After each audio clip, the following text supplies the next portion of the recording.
എല്ലാവർക്കും നമ്മുടെ പുതിയ വീഡിയോയിലേക്ക് സ്വാഗതം. ഇന്നത്തെ നമ്മുടെ റെസിപ്പി വളരെ എളുപ്പത്തിൽ നമുക്ക് ചെയ്തെടുക്കാൻ പറ്റിയ ഒരു ലഡു ആണ്. സാധാരണ നമ്മളൊരു ലഡു ഉണ്ടാക്കുന്ന സമയത്ത് ബൂന്തിയൊക്കെ ഉണ്ടാക്കാൻ വേണ്ടിയിട്ട് എണ്ണയിലേക്ക് ഇട്ട് കൊടുത്ത് ഫ്രൈ ചെയ്യേണ്ടൊക്കെ ആവശ്യമുണ്ട്. ഇതിൽ നമുക്ക് ബൂന്തിയൊന്നും ഉണ്ടാക്കേണ്ട ആവശ്യമില്ല. വളരെ എളുപ്പത്തിൽ ചെയ്തെടുക്കാൻ പറ്റിയ ഒരു ലഡു ആണ്.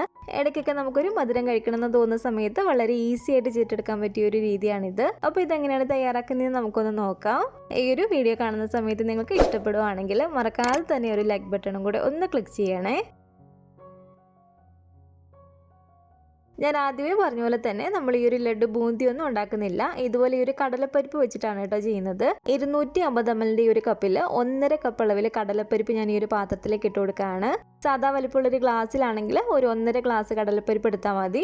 ബാക്കി നമ്മൾ ഇതിലേക്ക് പഞ്ചസാരയൊക്കെ ചേർത്ത് കൊടുക്കുമ്പോൾ കറക്റ്റ് ഒരു അളവിന് ചേർത്ത് കൊടുക്കണമെന്നുള്ളൂ. ഈ ഒരു കടലപ്പരിപ്പ് നമുക്ക് നന്നായിട്ട് കഴുകിയതിന് ശേഷം ഇതിലേക്ക് കുറച്ച് വെള്ളം ഇതുപോലെ ഒന്ന് ഒഴിച്ചു കൊടുക്കാം. ഇതുപോലെ നമ്മൾ വെള്ളം ഒഴിച്ചു കൊടുത്തതിന് ശേഷം ഇത് നല്ലപോലെ തന്നെ നമുക്കൊന്ന് കുതിർന്ന് കിട്ടണം. ഏകദേശം ഒരു 4-5 മണിക്കൂറോളം തന്നെ എടുക്കും കേട്ടോ, അതൊന്ന് കുതിർന്ന് കിട്ടാൻ വേണ്ടിയിട്ട്.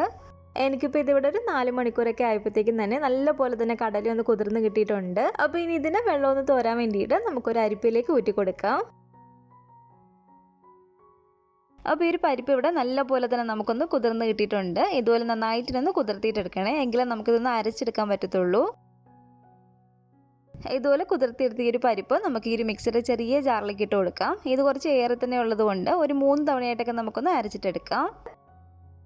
അരയ്ക്കുന്ന സമയത്ത് നമ്മൾ പ്രത്യേകം ശ്രദ്ധിക്കണേ, ഇതിലേക്ക് ഒരു അല്പം പോലും വെള്ളം ചേർത്ത് കൊടുക്കാൻ പാടില്ല. അതുപോലെ തന്നെ നമ്മളിത് അരച്ചിട്ടെടുക്കുന്ന സമയത്ത് നല്ല ഫൈനായിട്ട് ഒരിക്കലും അരച്ചിട്ടെടുക്കരുത്. ചെറിയ ചെറിയ തരികളായിട്ട് കിടക്കുന്ന രീതിയിൽ, ഒരു റവയൊക്കെ ചെറിയ ചെറിയ തരികളായിട്ട് കിടക്കുന്ന ആ ഒരു പരുവത്തിന് വേണമെന്ന് അരച്ചിട്ടെടുക്കാൻ വേണ്ടിയിട്ട്.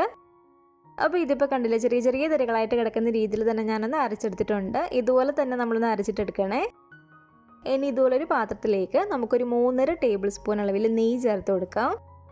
നമ്മളിതിലേക്ക് നെയ്യ് തന്നെ ചേർത്ത് കൊടുക്കണേ, കാരണം നമ്മൾ ഒരു പരിപ്പ് പച്ചയോടെ അരച്ചതുകൊണ്ട് തന്നെ ഈ ഒരു നെയ്യിൽ കിടന്ന് നല്ല പോലെ തന്നെ വറുത്തെടുത്താലേ ആ ഒരു പരിപ്പിൻ്റെ ഒരു പച്ച ചുവ മാറത്തുള്ളൂ.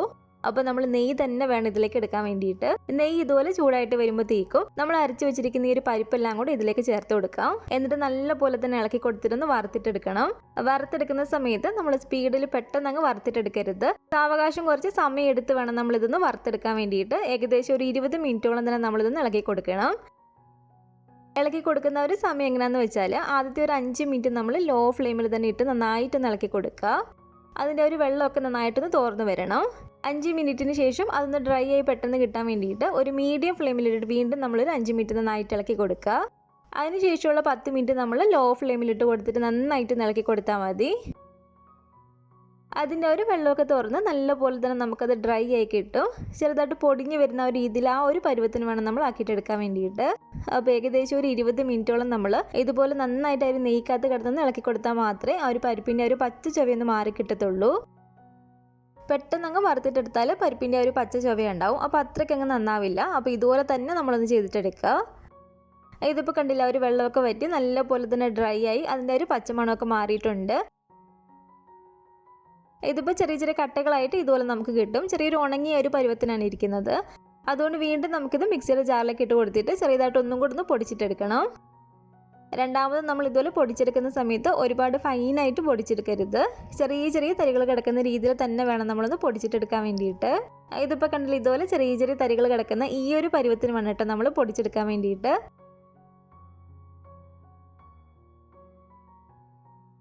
ഇനി ഈ ഒരു പാനിലേക്ക് നമുക്ക് 1 ടേബിൾ സ്പൂണോളം നെയ്യ് ചേർത്ത് കൊടുക്കാം.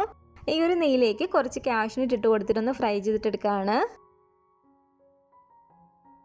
അതുപോലെ തന്നെ കുറച്ച് ഉണക്കമുന്തിരിയും കൂടി ചേർത്ത് നമുക്കൊന്ന് ഫ്രൈ ചെയ്തിട്ടെടുക്കാം. ഈ ഒരു കാഷ്യൂനട്ടും ഉണക്കമുന്തിരിയും ചേർത്ത് കൊടുക്കുന്നത് ഓപ്ഷണൽ ആണ് കേട്ടോ.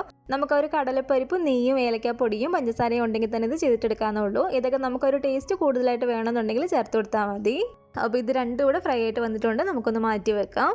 ഇനി ഈ ഒരു പാനിലേക്ക് ഒരു 1.5 കപ്പ് അളവിൽ ഞാൻ പഞ്ചസാര ഇതിലേക്ക് ഇട്ട് കൊടുക്കുകയാണ്. നമ്മൾ കടല അളന്നിട്ടെടുത്ത് അതേ അളവിൽ തന്നെ 1.5 കപ്പ് അളവിൽ പഞ്ചസാരയാണ് കേട്ടോ ഇതിലേക്ക് ഇട്ട് കൊടുത്തിരിക്കുന്നത്. ഈ ഒരു പഞ്ചസാരയിലേക്ക് ഒരു 1/4 കപ്പ് അളവിൽ വെള്ളം കൂടി നമുക്ക് ഒഴിച്ചു കൊടുക്കാം. വെള്ളം ഒഴിച്ചു കൊടുക്കുന്ന സമയത്ത് ഒരുപാട് കൂടി പോകരുത്. ഒരുപാട് കൂടി പോയാൽ കുറേ സമയം എടുക്കും ആ ഒരു ഒറ്റനൂൽ പരുവായിട്ട് നമുക്ക് കിട്ടാൻ വേണ്ടിയിട്ട്.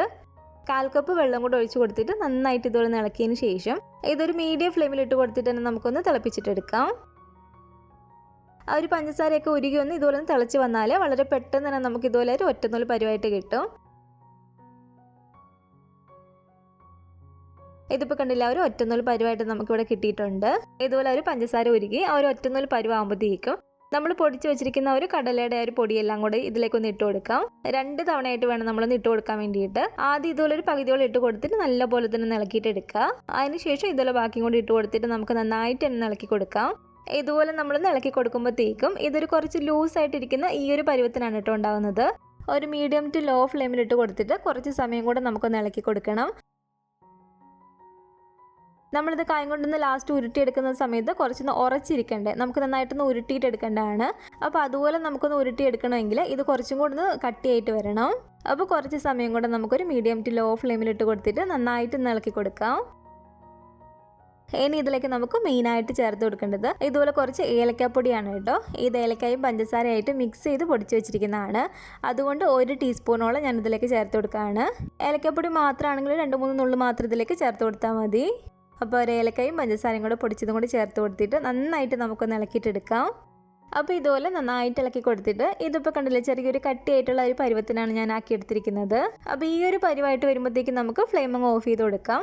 കുറച്ച് സമയം നമ്മളൊന്ന് ചൂടാറാൻ വേണ്ടിയിട്ട് വെക്കണം, അല്ലെങ്കിൽ നമ്മുടെ കൈ അങ്ങ് പൊള്ളിപ്പോവുക. ആ ഒരു ചൂടോട് കൂടിയിട്ട് തന്നെ ഉരുട്ടിയിട്ടെടുത്താൽ നമുക്ക് കൈ വെച്ചിട്ട് ഉരുട്ടിയെടുക്കാൻ പറ്റുന്ന ഒരു പാകത്തിനുള്ള ചൂടാകുമ്പോഴത്തേക്കും ലഡുവിൻ്റെ ഒരു ഷേപ്പിൽ ഉരുട്ടിയെടുക്കേണ്ടതാണ്. ഒരുപാടങ്ങ് തണുത്ത് പോയാൽ നമ്മളിത് ഉരുട്ടിയെടുക്കുന്ന സമയത്ത് അതങ്ങ് പൊട്ടി അങ്ങ് പോകും. ഇനി ഇതിലേക്ക് നമ്മൾ നേരത്തെ ഫ്രൈ ചെയ്ത് വെച്ചിരിക്കുന്ന ഒരു കാഷ്നട്ടും ഉണക്കമുന്തിരിയും ആ ഒരു നെയ്യോട് കൂടിയിട്ട് തന്നെ ഇതിലേക്ക് ഇട്ട് കൊടുക്കാം. എന്നിട്ട് നല്ല പോലെ തന്നെ ഒന്ന് മിക്സ് ചെയ്ത് കൊടുക്കുക. ലാസ്റ്റായിട്ട് ഇതിലേക്ക് 1 നുള്ളു ഉപ്പും കൂടി ചേർത്ത് കൊടുത്ത് നമുക്കൊന്ന് മിക്സ് ചെയ്തിട്ട് എടുക്കാം. അപ്പോൾ ഇതിൻ്റെ ചൂട് ചെറിയതായിട്ടൊന്ന് കുറഞ്ഞിട്ടുണ്ട്. ചെറിയൊരു ചൂടോട് കൂടിയിട്ട് തന്നെ വേണം നമ്മളൊന്ന് ഉരുട്ടിയെടുക്കാൻ വേണ്ടിയിട്ട്, എങ്കിലും നമുക്ക് നന്നായിട്ട് ഉറച്ച് കിട്ടത്തുള്ളൂ. അപ്പോൾ ഇതുപോലെ കൈ കൊണ്ട് കുറച്ചെടുത്തിട്ട് നമുക്ക് ആ ഒരു ലഡുവിൻ്റെ ഷേപ്പിലൊന്ന് ഉരുട്ടിയിട്ടെടുക്കാം. ഇതിപ്പോൾ കണ്ടില്ലേ, ഇതുപോലെ തന്നെ നമുക്ക് ബാക്കിയുള്ളതെല്ലാം ഒന്ന് ഉരുട്ടിയിട്ടെടുക്കാം കേട്ടോ.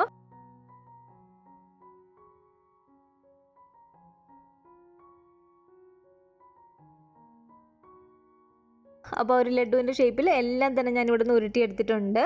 ഇതിന് നമുക്ക് നല്ല പോലെ തന്നെ ഒന്ന് ഉറച്ച് കിട്ടണം. ഏകദേശം ഒരു 4-5 മണിക്കൂറൊക്കെ ഒന്ന് വെക്കുമ്പോഴത്തേക്കും തന്നെ അത്യാവശ്യം നമുക്കൊന്ന് ഉറച്ച് കിട്ടും. എങ്കിലും നമ്മുടെ ഒരു ബൂന്തി ലഡുവിൻ്റെ അത്രയങ്ങ് കട്ടിയാകത്തില്ല, അത്യാവശ്യം നമുക്കൊന്ന് ഉറച്ച് കിട്ടും.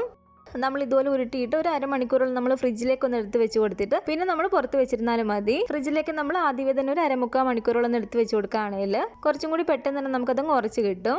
അപ്പോൾ ഇതിനു മുമ്പ് നമ്മൾ ബൂന്തിയൊക്കെ ഉണ്ടാക്കിയിട്ടുള്ള ഒരു ലഡുവിൻ്റെ റെസിപ്പി ഇട്ടിട്ടുണ്ട്. അപ്പോൾ ഒരു ബൂന്തിയൊക്കെ ഉണ്ടാക്കിയിട്ടുള്ള സാധാ ഒരു ലഡുവിൻ്റെ റെസിപ്പി വേണമെങ്കിൽ ഞാൻ ഡിസ്ക്രിപ്ഷൻ ബോക്സിൽ കൊടുത്തേക്കാം കേട്ടോ. അത് നിങ്ങൾക്ക് വേണമെങ്കിൽ നോക്കാവുന്നതാണ്. അപ്പോൾ ഇതും അതുപോലെ തന്നെ നല്ല ടേസ്റ്റി ആയിട്ടുള്ള ഒരു ലഡു ആണ്. നമ്മളത് ഒരു വറുത്തെടുക്കുന്ന സമയത്ത് നല്ല പോലെ തന്നെ ഒന്ന് വറുത്തിട്ടെടുത്താൽ മതി. അതിൻ്റെ ഒരു പച്ച ചവയൊന്ന് മാറി വരണം, അത് മാത്രം ഒന്ന് ശ്രദ്ധിച്ചാൽ മതി കേട്ടോ. അപ്പോൾ വളരെ എളുപ്പത്തിൽ നമുക്ക് ചെയ്തെടുക്കാൻ പറ്റിയ ഒരു ലഡുവിൻ്റെ റെസിപ്പി നിങ്ങൾക്ക് എല്ലാവർക്കും ഇഷ്ടപ്പെട്ടെന്ന് കരുതുന്നു. ഇഷ്ടപ്പെട്ടെങ്കിൽ തീർച്ചയായിട്ടും ഉണ്ടാക്കി നോക്കാം കേട്ടോ. ഉണ്ടാക്കി നോക്കിയിട്ട് നിങ്ങളുടെ അഭിപ്രായങ്ങളൊക്കെ മറക്കാതെ തന്നെ നമ്മുടെ കമൻറ്റ് ബോക്സിൽ വന്ന് അറിയിക്കുക. അതുപോലെ തന്നെ നമ്മുടെ വീഡിയോ ഇഷ്ടപ്പെട്ടെങ്കിലും മറക്കാതെ തന്നെ ഒരു ലൈക്ക് ബട്ടണും കൂടെ ഒന്ന് ക്ലിക്ക് ചെയ്യണേ. നിങ്ങളുടെ അഭിപ്രായങ്ങളൊക്കെ കമൻറ്റ് ചെയ്യുകയും ഫാമിലിയും ഫ്രണ്ട്സും ഒക്കെ ആയിട്ട് നമ്മുടെ ഒരു വീഡിയോ ഒന്ന് ഷെയർ ചെയ്ത് കൊടുക്കുക. അപ്പോൾ ഇതുവരെയായിട്ട് നമ്മുടെ ഒരു ചാനൽ സബ്സ്ക്രൈബ് ചെയ്തിട്ടില്ലെങ്കിൽ താഴെ കാണുന്ന റെഡ് സബ്സ്ക്രൈബ് ബട്ടണും കൂടെ ഒന്ന് പ്രസ് ചെയ്ത് സപ്പോർട്ട് ചെയ്യണേ. കൂട്ടത്തിലെ കാണുന്ന ബെൽ ഐക്കണും കൂടെ ഒന്ന് ക്ലിക്ക് ചെയ്യുകയാണെങ്കിൽ ഞാൻ ഇടുന്ന പുതിയ പുതിയ റെസിപ്പികളൊക്കെ നിങ്ങൾക്ക് അപ്പോൾ തന്നെ നോട്ടിഫിക്കേഷൻ ആയിട്ട് കിട്ടുന്നതായിരിക്കും. ഇൻഷാ അല്ലാഹ് വീണ്ടും നമുക്ക് ഇതുപോലെ നല്ലൊരു റെസിപ്പി ആയിട്ട് കാണാം.